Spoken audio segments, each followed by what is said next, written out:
से जो है वंदनीय आर्य कर 105 दुर्लभ मती माता जी के श्री चरणों में चलते हैं और त्रिबार वंदामी निवेदित करते हैं। हे माता जी, हम सभी को धर्म देशना से अनुग्रहित करें। वंदामी माता जी, वंदामी माता जी, वंदामी माता जी।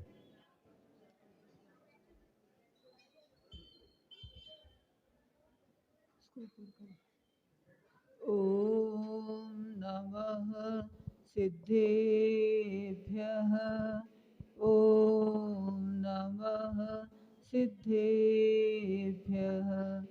नमो अरिहन्ताणं नमो सिद्धाणं नमो आयर्याणं नमो वज्रायाणं नमो लोये सव्साहुणम्। गुरवः पान्तु नो नित्यं ज्ञानदर्शननायकाः चारित्रार्णो गम्भीरा मोक्षमार्गोपदेशिकाः।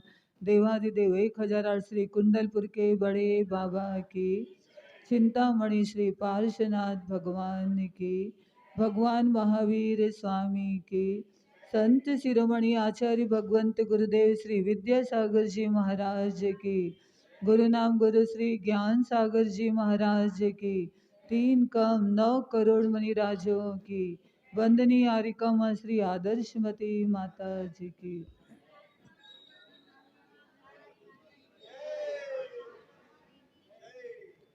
प्रणिपत्य वर्धमानं प्रश्नोत्तररत्नमालिकां वक्षे नागनरामरवन्द्यं देवं देवाधिपं वीरम्। 11 नंबर की कारिका। किं जीवितमनवद्यं किं जाड्यं पाटवेऽप्यनभ्यासः को जागर्ति विवेकी का निद्रा मूढ़ता जंतु। आगे की कारिका है, कौन से नंबर की? नलिनी तलगत जलला तरलं किं यौवनं धन्वथायु केशशधर कर निकरा नुकारुणः सज्जना एव।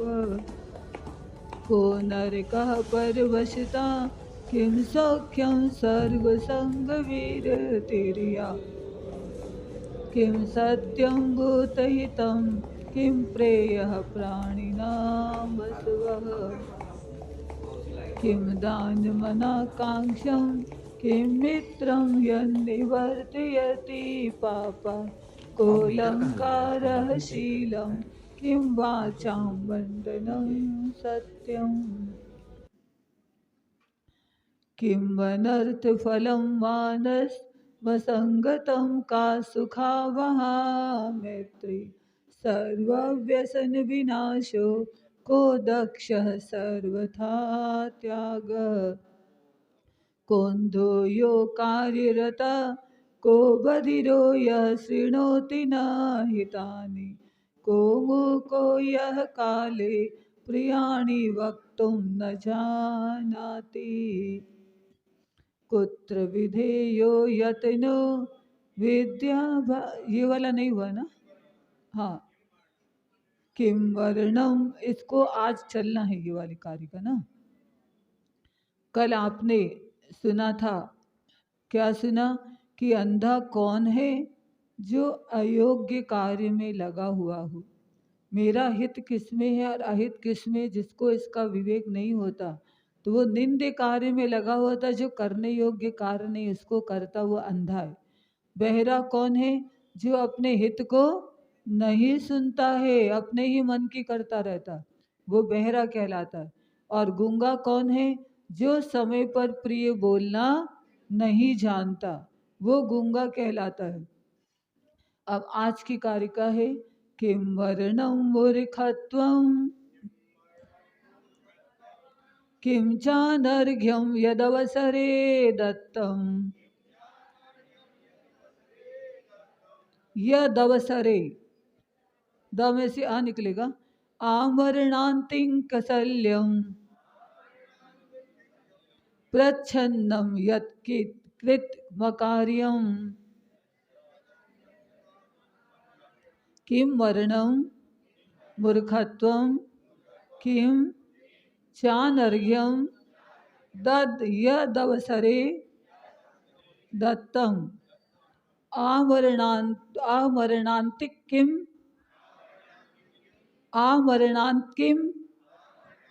शल्यं प्रच्छन्नं यत्कृत कार्यं किं मरणं मूर्खत्वं किं चानर्घ्यं यदवसरे दत्तम् आमरणान्तिक शल्यं प्रच्छन्नं यत्कृत कार्यं। हाँ पढ़िए सब। किं वर्णं मूर्खत्वं किं चानर्घ्यं यदवसरे दत्तम् आमरणात् किं शल्यं प्रच्छन्नं यत्कृत कार्यं। मरणम किम, मरण क्या है? मूर्खत्वम, मूर्खपना ही मरण है। देखो किसको बोल रहे हैं। और अनर्घ्यम किम, बहुमूल्य क्या है? यद अवसरे, यद अवसरे मतलब यत अवसरे, द में से अ निकलेगा और द का हो जाएगा त। यत अवसरे दत्तम, जो अवसर पर दिया जाए वो बहुमूल्य है। आमरणात् किम शल्यम, मरण समय तक शल्य क्या है? यत अकार्यम, जो नहीं करने योग्य कार्य प्रच्छन्नम कृतम, गुप्त रीति से किया गया हो, उसको क्या कहते? मरण समय तक उसकी शल्य बनी रहती कि मैंने ऐसा गलत काम कर लिया था। इसलिए गलत काम करना ही नहीं, अपने आप को इस प्रकार का तैयार कर लेना चाहिए कि मेरा मरण ना बिगड़े, मैं गुप्त रूप से भी गलत काम कुछ भी ना करूं। ऐसा अपने जीवन के प्रति जो ईमानदार होता है वही कुछ प्राप्त कर सकता है और उसका मरण भी अच्छा हो सकता है। तो यहाँ पर कह रहे मरण क्या है? पहला प्रश्न, किम मरणम मूर्खत्वम बुद्धि शून्य मनुष्यो गृहाय परिवाराय समाजाय व्यर्थस्तेन मरण समम तस्य उत्पत्ति कथिता।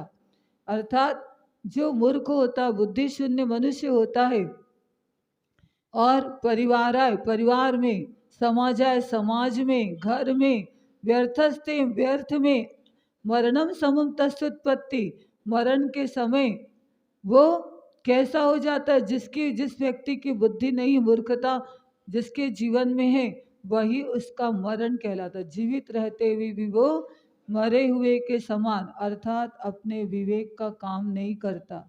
मुझे किससे पाप कर्म का बंध हो रहा है, किससे पुण्य कर्म का बंध होगा, इस बारे में कुछ भी विचार नहीं करता, तो वो कैसा है? मरण के समान है, वही मरण कहलाता है। तो मरण समान कष्ट देता क्या मूर्खपना इस प्राणी को, क्या अमूल्य है वस्तु लोक में अवसर पर जो दानी हो। मरण समय तक चुभे हृदय में ऐसी शल्य कौन सी है, गुप्त रीति से किया गया जो पाप कर्म पीड़ा सी है। पहला प्रश्न है कि मरण क्या है? जिस व्यक्ति में बुद्धि नहीं है, किसी भी प्रकार से वो अपने घर में, परिवार में, समाज में बोझ की तरह है। जिसके जीवन में विवेक नहीं है, वो अपने घर में भी, समाज में भी, परिवार में भी एक बोझ के समान है। घर, मकान, समाज, परिवार तो क्या, वो इस धरती पर भी बोझ के समान है। जिसको भला और बुरे का कोई विवेक नहीं है, जो विवेक शून्य है, किसी प्रकार से कोई विवेक जिसके जीवन में नहीं है, तो वो कैसा है? मरे हुए व्यक्ति के समान है। आगे आगे आके बैठ जाओ, एक लाइन और कर ले इधर। तो इस प्रकार से हमें विचार करना चाहिए। और सबसे बड़ी मूर्खता हमारी कौन सी? हमारे अंदर विवेक नहीं है। और माता पिता का भी प्रथम कर्तव्य होता है कि वो समय रहते अपनी संतान को क्या देते चले जाए, अपनी संतान को संस्कार, अच्छे अच्छे संस्कार देते चले जाए, ताकि बाद में बुढ़ापा आने पर उनको पश्चाताप नहीं होगा। फिर कहा जाता है अब पछताए होत क्या जब चिड़िया चुग गई खेत, तो बाद में उनको पश्चाताप नहीं होगा। इसलिए कर्तव्य होता माता पिता का कि अपने संतान को संस्कार अच्छे देते चले जाए।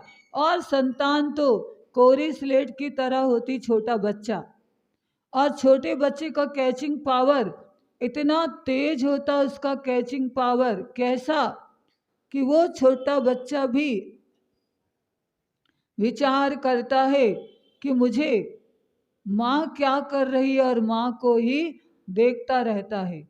उस छोटे बच्चे को देख करके माँ यदि सावधान नहीं रहती तो माँ की क्रियाओं को देख करके वो सीख लेता। छोटा बच्चा पलंग में लेटा हुआ है और सामने खुटी है, खुटी में पिताजी का कुर्ता टंगा हुआ है और बच्चा देख रहा, सोया नहीं, देख रहा है। माँ आती है और कुर्ते के जेब में से राशि निकाल ली। बच्चा देख रहा, माँ की दृष्टि बच्चे की ओर गई तो कहा बेटा पिताजी को बताना नहीं कि मैंने कुर्ते से मैंने पैसा ले लिया है। अब बच्चा माँ की बात भी तो मानेगा, तो हाँ माँ ठीक है। अब देखो पिताजी आते हैं, माँ तो चली गई मंदिर जहाँ भी जाना हो, अब वो आते हैं, जैसे ही कुर्ता पहनते हैं और कुर्ते की जेब में देखते हैं तो राशि गायब। अब सामने बेटा लेटा हुआ, बेटा कुर्ते से पैसा कौन निकाला? बेटा चुप है, कुछ नहीं बता रहा है। अब वो तो लेटा हुआ, वो क्या करेगा? तो बेटा यहाँ कमरे में माँ आई थी क्या? हाँ पिताजी। तो माँ ने पैसा लिया? नहीं पिताजी, क्योंकि माँ ने मना, बेटे ने माँ ने मना किया। तो अच्छा अच्छा, तो माँ इस खुटे में कुर्ते में हाथ लगाई थी बेटा? हाँ हाँ। अब बच्चे तो मन के सच्चे होते, माँ ने उतने ही कहा था कि बताना नहीं कि मैंने लिया, तो नहीं बताया उसने। अच्छा, उसने कुर्ते में हाथ लगाया, फिर वापस उसने कुर्ते को टांग दिया था खुटी में? हाँ पिताजी। अब बस पिताजी समझ गए। अब उस बेटे को संस्कार माँ ने क्या दिया? चोरी करने का संस्कार दिया और दूसरा झूठ बोलने का संस्कार दिया। ये आपको पता नहीं चलता और आप समझते कि हमारी होशियारी है, लेकिन आपका बेटा वो गलत आदत सीखता चला जाता। बस लिंक वहीं से बनती है, लिंक वहीं से। एक दिन हमने बताया था कि मूलाचार की क्लास में जब हम लोग की दीक्षा हुई थी 92 सन में, मूलाचार प्रदीप का स्वाध्याय आचार्य गुरुदेव ने करवाया, तब आचार्य जी ने अपने बचपन की बात बताई कि मैंने एक छोटा था जब एक पिक्चर देखा था, विद्याधर था तब, एक पिक्चर देखा। क्या दृश्य देखा कि एक माँ का बच्चा है, वो माँ गरीब है, दूसरे के घर काम करने जाती है और अपने बच्चे का अपना गुजारा कर रही है। अब बेटा पड़ोस में जाता है, पड़ोस के बच्चे उसके मित्र हो गए, तो वहाँ खेलने के लिए जाता है, तो वहाँ बहुत सुंदर गेंद दिखाई देती है और जब खेल पूरा होता तो बच्चा गेंद उठा करके ले आता है। अब जैसी माँ लौट करके आती है घर में, उस गेंद को देखा, ये नई वस्तु यहाँ पर कैसे आ गई? तो बेटे से कहती कि बेटा ये गेंद यहाँ कैसे आई?